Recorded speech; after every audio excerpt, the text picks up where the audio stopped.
Bem-vindos a mais um episódio da série Crise e Horizonte no Futebol, um programa do Foot Talks. E nós temos a honra aqui de receber personalidades incríveis no mundo do futebol. E hoje, de maneira muito especial, Milton Leite, que dispensa qualquer apresentação. Nós vamos falar um pouquinho de crise, vamos falar de horizonte, mas nós queremos começar esse bate-papo falando um pouco da visão dele sobre o jornalismo esportivo no Brasil. Milton, muito bem-vindo. Eu que agradeço, muito obrigado. Quero dizer que é um privilégio estar aqui com vocês em mais um evento da Universidade de Futebol, porque eu sou um antigo amigo do professor Medina, quem admiro profundamente, e mais do que isso, um ex-aluno de curso da Universidade de Futebol, então estou muito à vontade aqui com vocês. Para a gente começar a conversa falando sobre jornalismo esportivo, primeiro eu queria só situar, né? A gente tem, pelo menos nesses últimos 30 anos, duas grandes modificações no cenário do jornalismo esportivo e do jornalismo de uma forma geral, de mídia até no Brasil, né? O primeiro, para mim, está ali no começo dos anos 90, quando a gente tem a aparição da TV por assinatura. E o mais recente é o que nós estamos vivendo, né? Nós estamos vivendo uma grande revolução, que é a entrada dos grandes grupos de mídia, né, que não são emissoras de televisão, não nasceram como emissoras de televisão, Facebook, Google, enfim, grandes grupos de corporações de mídia que estão entrando nesse momento e estão revolucionando esse mercado. Mas só para começar lá, naquela revolução que a gente teve não faz 30 anos, né, isso historicamente é um prazo muito pequeno, quando surge a TV por assinatura no Brasil, antes você tinha uma ou duas TVs abertas, né, que a gente chama, que faziam esporte, que faziam futebol na televisão, e você tinha ali jornais e ponto final, né? Além da TV por assinatura, a gente tem o início da internet ali também no comecinho dos anos 90, que ela começa a se difundir mais universalmente, digamos assim, aqui no Brasil. Você passa a ter um espaço muito maior, né? Então surgem, primeiro, dois canais de assinatura, na época o Sport TV começa antes, depois vem a ESPN. Eram dois canais que hoje se multiplicaram, cada um deles hoje são 3, 4, aí você tem outros canais que entraram depois, como a Fox, por exemplo, Fox Sports. Você tem o Esporte Interativo, que embora não fosse um canal de assinatura inicialmente, mas acabou se transformando num canal exclusivo para assinantes. Então você passou a ter um espaço muito grande, na minha opinião, né? Você passou a precisar de muito mais gente, ao mesmo tempo em que as redações de jornal, por exemplo, diminuíam, você passou a ter as TVs por assinatura e passou a ter os portais de internet, né? Como Globoesporte.com, como o All Sport, como o Terra, enfim, todo mundo. Então isso demandou muita gente. E, na minha opinião, você acabou tendo uma entrada muito grande de profissionais no mercado sem estarem devidamente preparados para isso. Então eu diria que o jornalismo esportivo ele teve uma queda de qualidade, ele passou a ter uma produção muito grande, né, em termos de quantidade, mas nem tanto em termos de qualidade, né? É óbvio que a gente tem as exceções de praxe, a gente tem muita gente boa no mercado, a gente tem muita gente que se prepara, mas para responder concretamente a sua pergunta, se a gente fosse pegar o jornalista médio esportivo hoje, eu diria que o nível dele é inferior ao que a gente já teve no passado.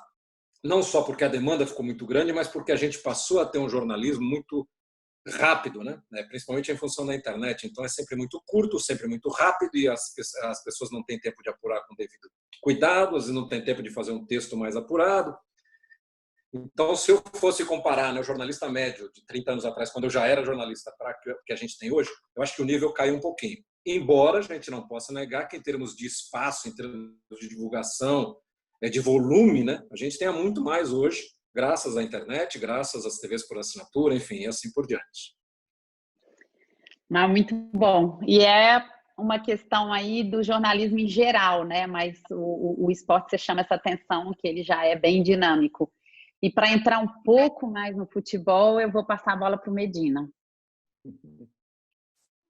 Deslocando um pouquinho assim a reflexão, né, sobre o jornalismo esportivo, deslocando um pouco para a questão do evento em si, nós temos hoje no Brasil um calendário que, paradoxalmente, exige demasiadamente das equipes grandes, né? Essas equipes de ponta, elas sempre estão sendo submetidas a um calendário bastante exigente, né?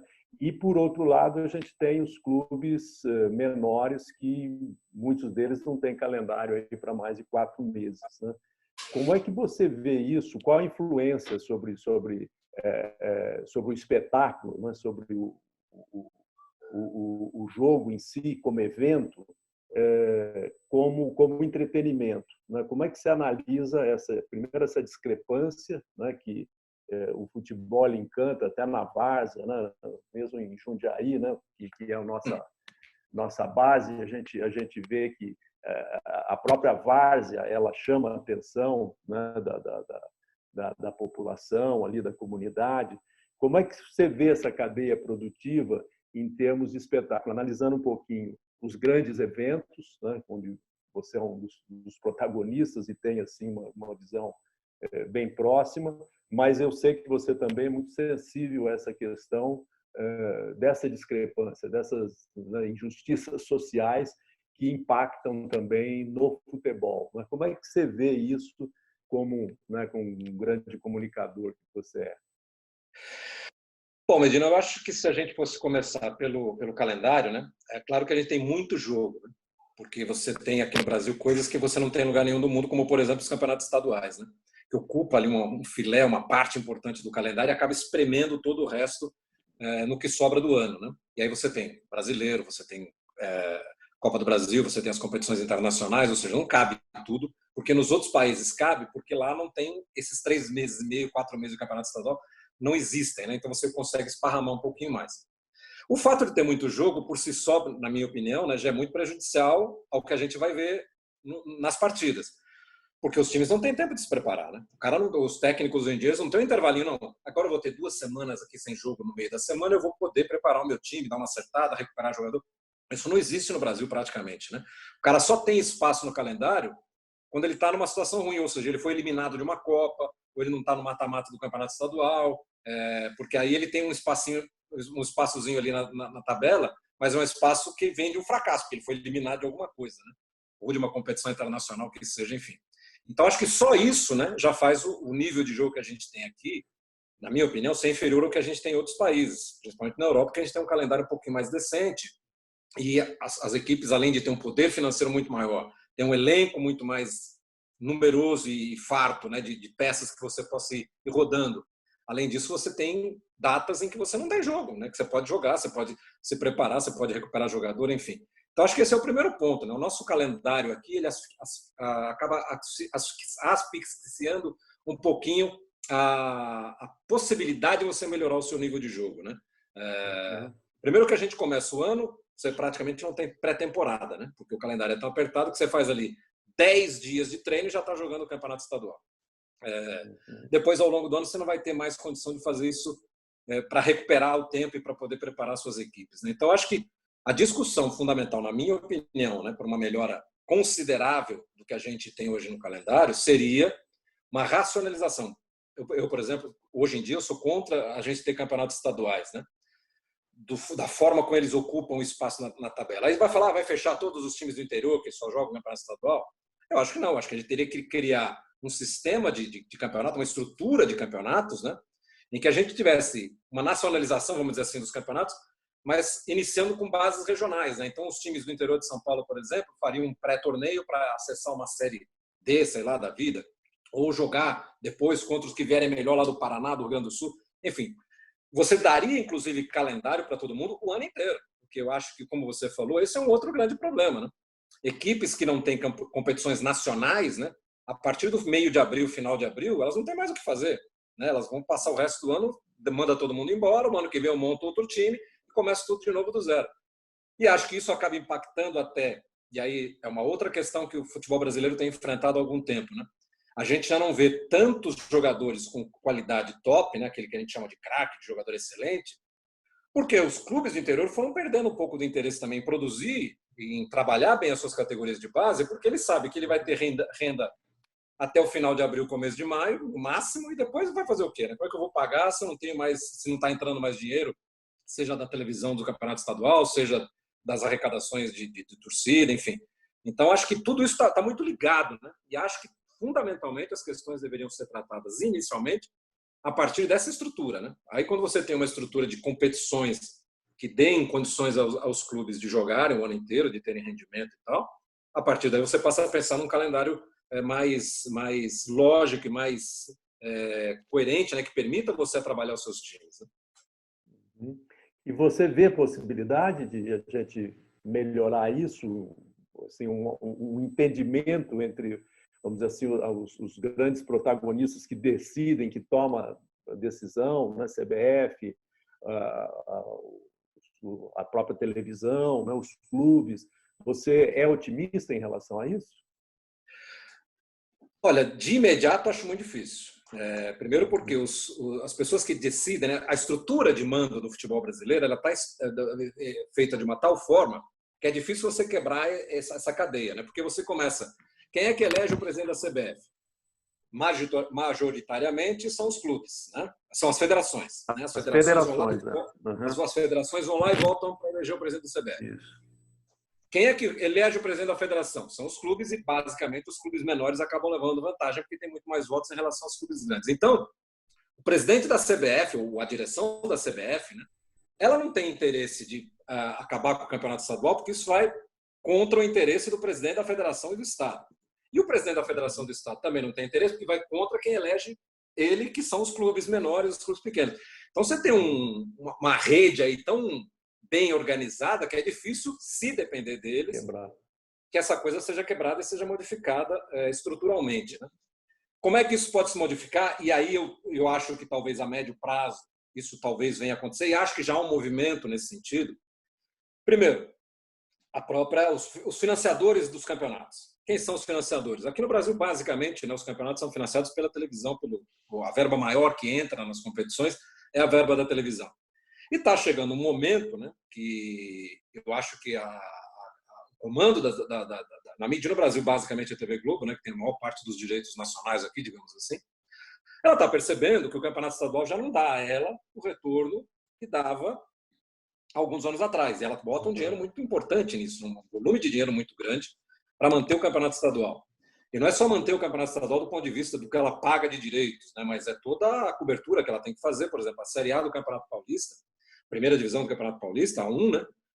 Ela tem todos os seus jogos transmitidos pelo pay-per-view. Se não está na Globo, se não está no Sport TV, está no pay-per-view.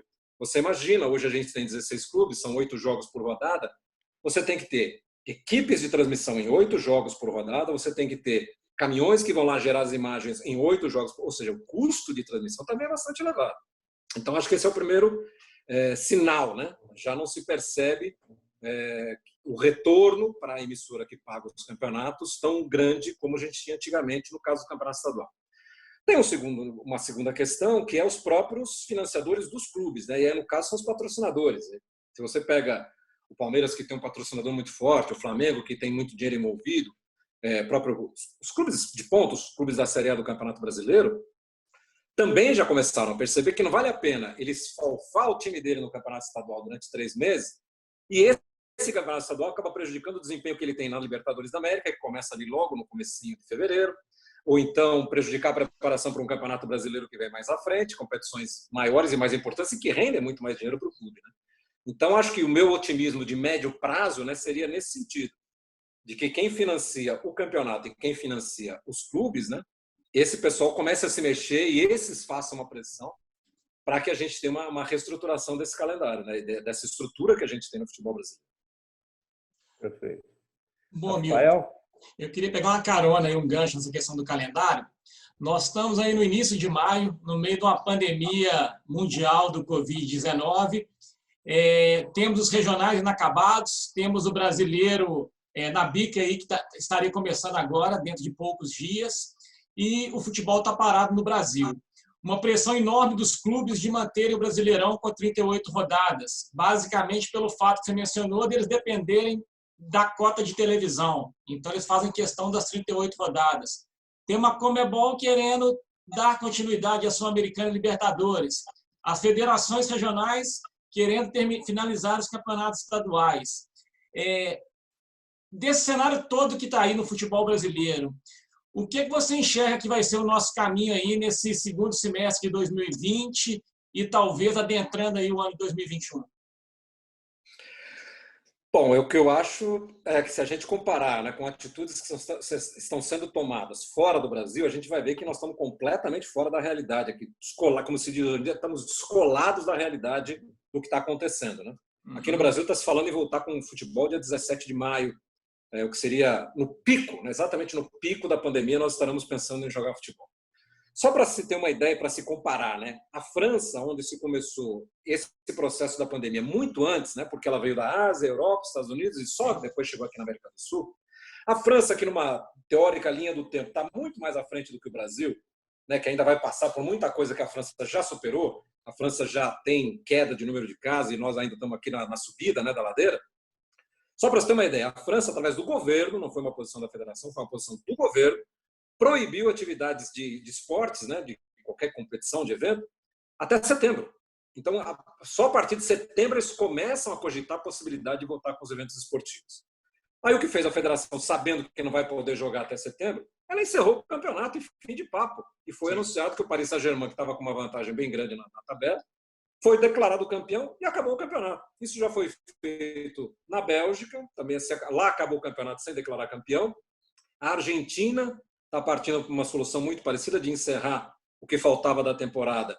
A Argentina provavelmente não vai indicar um campeão, mas vai indicar os classificados para as Copas, enfim, os torneios internacionais. Então, eu acho assim, do ponto de vista da pandemia que a gente está vivendo, é insano, na minha opinião, é uma loucura você querer retomar o futebol em junho, maio, junho, enfim. Acho que a gente vai ter que jogar isso muito mais para frente. E poderemos chegar a um momento, né, ou pelo menos deveríamos chegar a esse momento, de considerar que algumas coisas não dá mais para realizar, tipo o campeonato estadual. Ainda faltam 6 datas para acabar o campeonato, mas imagine que a gente vá até agosto, como é que você ainda vai fazer 6 datas de estadual para depois começar o brasileiro? Então, na minha opinião, né, eu acho que, se fosse para eu tomar decisão, encerraria o campeonato estadual, com todos os problemas que isso vai gerar, porque a gente tem uma série de compromissos comerciais, e eu entendo que a preocupação seja muito grande nesse sentido, mas vai chegar um momento que não tem mais como fazer. E o Campeonato Brasileiro, eventualmente, né, e as 38 rodadas são importantes por causa da cota de televisão, e também os clubes sabem disso, e por isso brigam para manter as 38 rodadas, as cotas do pay-per-view, né? Porque a cota do Premier, né, a cota do pay-per-view, ela é muito alta, os clubes faturam muito hoje com ela. Quanto mais assinante tem que vai lá e diz, eu sou torcedor do Palmeiras, eu sou torcedor de São Paulo, mais dinheirinho entra lá no cofre. Então, por isso eles estão brigando para manter o Campeonato Brasileiro. E acho que se tiver que sacrificar alguma coisa vai ser o Campeonato Estadual.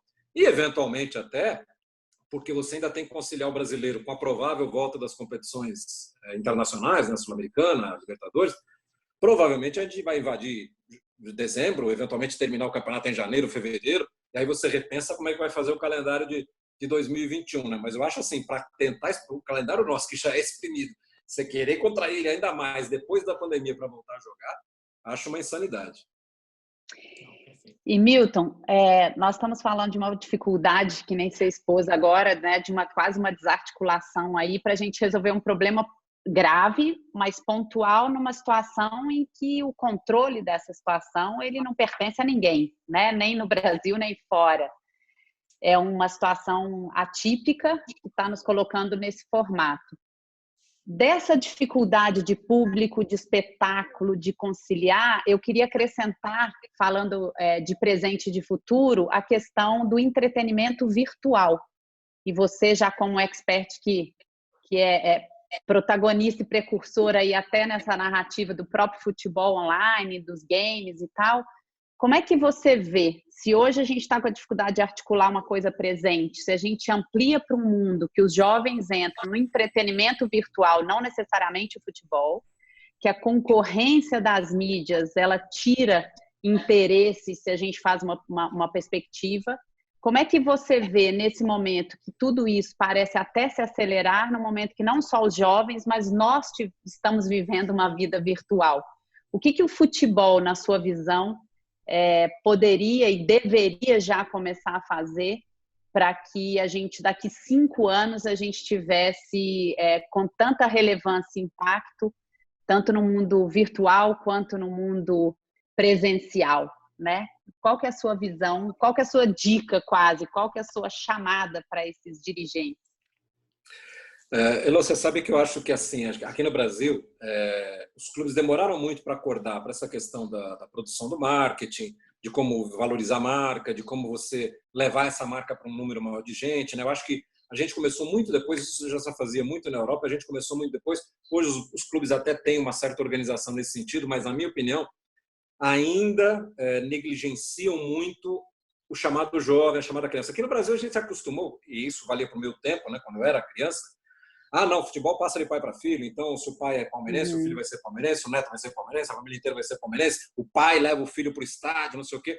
Isso não é mais verdade, né? Isso não acontece mais. Pode até acontecer ainda, mas você não vai ganhar torcedores novos com a concorrência que a gente tem hoje aí de outras mídias. Eu vou contar uma historinha rápida. Há uns 5, 6 anos, um sobrinho da minha mulher fez aniversário. Um moleque louco por futebol, e nós fomos na festinha de aniversário dele. E tinham lá 10, 12 amiguinhos dele, todos eles eram de uma escolinha de futebol que esse meu sobrinho frequentava na época. Aí eu comecei a olhar, né, 10, 12, eles correndo pela festa, brincando de futebol lá na quadra do prédio, não sei o quê. Todos eles estavam praticamente de camisa de clube de futebol. Tinha 2 camisas de clubes brasileiros. O resto era Barcelona, era Chelsea, era Manchester United, não sei o quê. Ou seja, o fato desses campeonatos internacionais estarem sendo transmitidos na TV por assinatura, você consegue ver praticamente o mundo inteiro hoje, os clubes, né, desses lugares conseguiam captar os nossos garotos aqui em detrimento dos nossos. Ou seja, quando o pai do garoto vai a uma loja comprar uma camisa do Barcelona, ele está deixando de comprar uma do Corinthians, do São Paulo, do Flamengo, do Grêmio, enfim. É dinheiro que os clubes estão perdendo, né? E eu acho, né, que os clubes ainda não se aperceberam disso, embora esse já seja um fenômeno de algum tempo, né, praticamente acompanhando esse movimento aí que a gente tem na internet, que a gente tem nos games, que a gente tem na TV por assinatura. Então, acho que se eu entendesse alguma coisa de marketing, se eu fosse trabalhar num setor desse nos clubes, o primeiro movimento que eu faria é como é que eu vou conquistar essa garotada.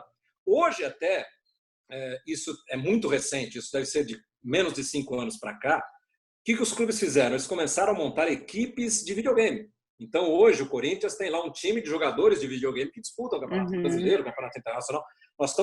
Olha que ponto nós chegamos, nós estamos exportando jogadores de videogame. Exato. Hoje, os 2 principais jogadores de videogame do Barcelona, na Espanha, são 2 brasileiros. Um deles, inclusive, foi campeão mundial, há 2 anos atrás, jogando o videogame que tem a minha voz lá que eu gravo.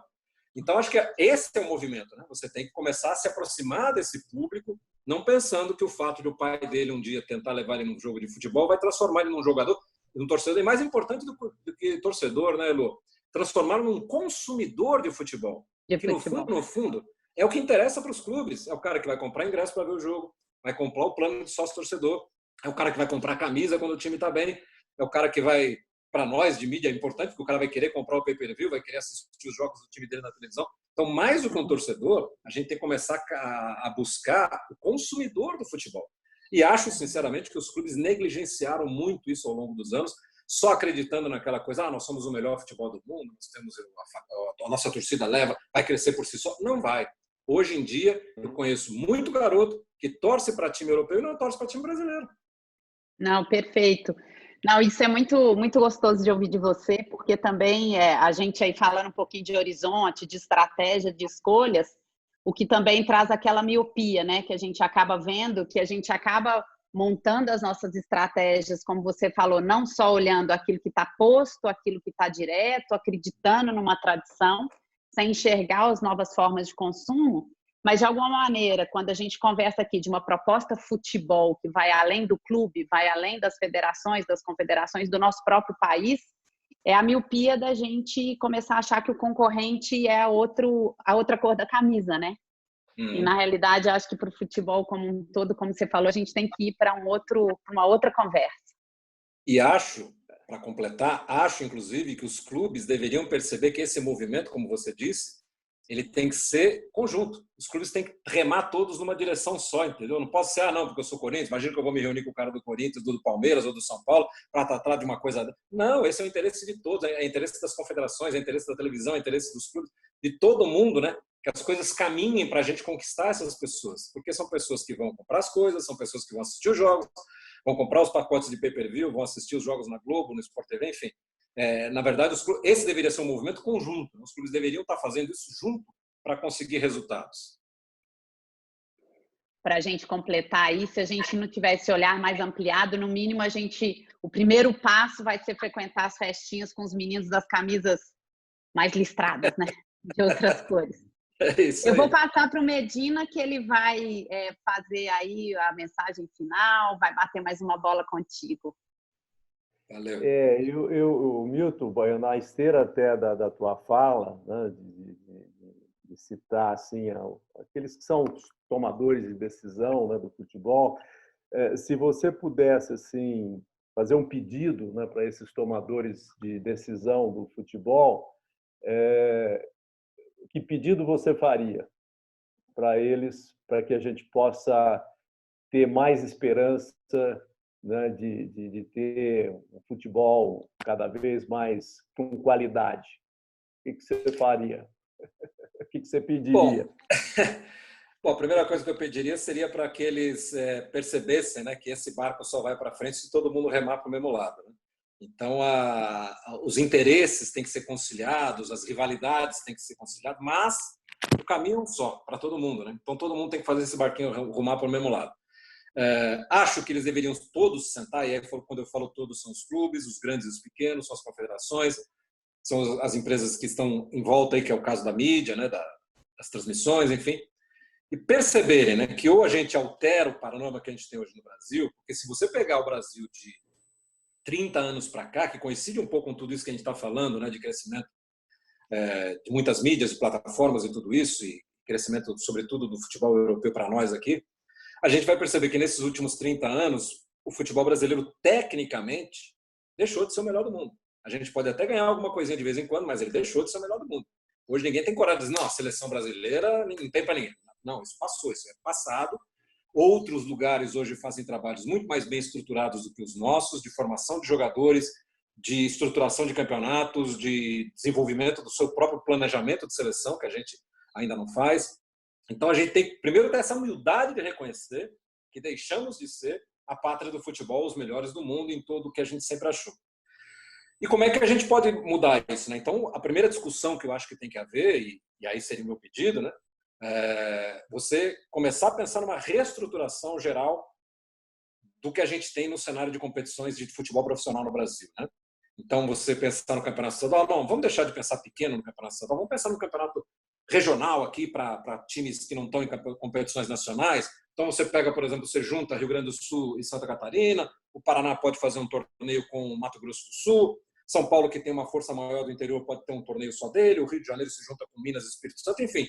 Você cria situações regionais de divisões inferiores para, a partir daí, você projetar um calendário para o ano inteiro para essas equipes, porque daí elas teriam uma consequência lá no final, né, desses torneios. Você tem o acesso a um campeonato da Série D, enfim, Série E, Série F, enfim, a gente pode criar mais campeonato, né? A questão não é essa. Você vai ter, inclusive, gente interessada em acompanhar isso. E acho que isso tem que ser feito muito profissionalmente. Acho que isso tem que ser feito, inclusive, com aquilo que eu falei um pouquinho atrás, com muita base de marketing, você fazer uma grande pesquisa com as pessoas, o que elas estão querendo no futebol, como é que você pode atrair as pessoas para o futebol e como é que você faz esse tipo... Porque você pensa, vamos fazer um torneio entre Santa Catarina e Rio Grande do Sul, ninguém vai querer assistir, televisão nenhuma vai transmitir e tal. Por isso que aí entra o fator marketing, o fator de você tentar conquistar espaços na mídia, na televisão, enfim. Então, acho que o primeiro passo, na minha opinião, seria esse, você reestruturar tudo para que a gente possa ter um calendário mais decente, do ponto de vista de não matar os jogadores que chegam no final do primeiro semestre já mortos, de cansaço. Você tem uma condição de possibilitar que os times se desenvolvam, que o futebol seja mais bonito de ver. Porque, Medina, uma coisa muito peculiar desses nossos tempos é as pessoas dizerem assim, vão lá assistir um Palmeiras e não sei quem, aí o cara vira e fala, poxa, hoje de manhã eu vi na transmissão lá o Chelsea enfrentando não sei quem na Inglaterra, parece que é outro esporte. E efetivamente parece. Efetivamente parece. Porque os gramados são muito melhores, os estádios estão sempre cheios, os times jogam mais bonito, você percebe jogadores tecnicamente mais bem preparados, enfim. É óbvio que não podemos deixar de lado a questão financeira, lá tem muito mais dinheiro do que aqui, dá para você investir em jogadores melhores e tudo isso. Mas, mesmo assim, se a gente cuidasse um pouquinho melhor desse produto, que é o futebol, eu não tenho dúvidas que a gente conseguiria ter jogos melhores, estádios com mais gente assistindo, competições mais bem disputadas, né, porque você não sacrificaria tanto os atletas pelo calendário, enfim. Então, acho que os primeiros passos seriam esses, né, você reestruturar toda essa questão do futebol, das competições, como é que elas são divididas, e para todo mundo ter atividade o ano inteiro, para o calendário ser mais bem distribuído ao longo do ano, para que a gente possa ter não só as competições aqui bem jogadas, mas que os nossos clubes que vão jogar as competições internacionais também possam fazer isso de maneira tranquila, enfim. Eu acho que tudo parte daí. Eu acho difícil a gente conseguir algum outro tipo de progresso do ponto de vista da qualidade do jogo, do ponto de vista de atrair mais gente para o jogo, né? Se não for por aí, né? Acho muito difícil. Maravilha, Milton. Teríamos, né, vontade de continuar aqui indefinidamente, mas é o formato e acho que agradeço muito, né, em nome da Universidade de Futebol, né, do Rafael, e agradeço também aí o suporte que o Bruno deu. E de coração, Milton, muito obrigado mesmo, tá? Medina, eu que agradeço. Vocês são sempre muito gentis comigo, sempre muito cordiais, então agradeço muito mais uma vez a oportunidade, porque eu sei que é um trabalho bacana que vocês estão fazendo, importante, então te agradeço muito, a Elô, o Rafael, o Bruno lá, que sempre que precisarem de mim, eu estou às ordens aqui, tá bom?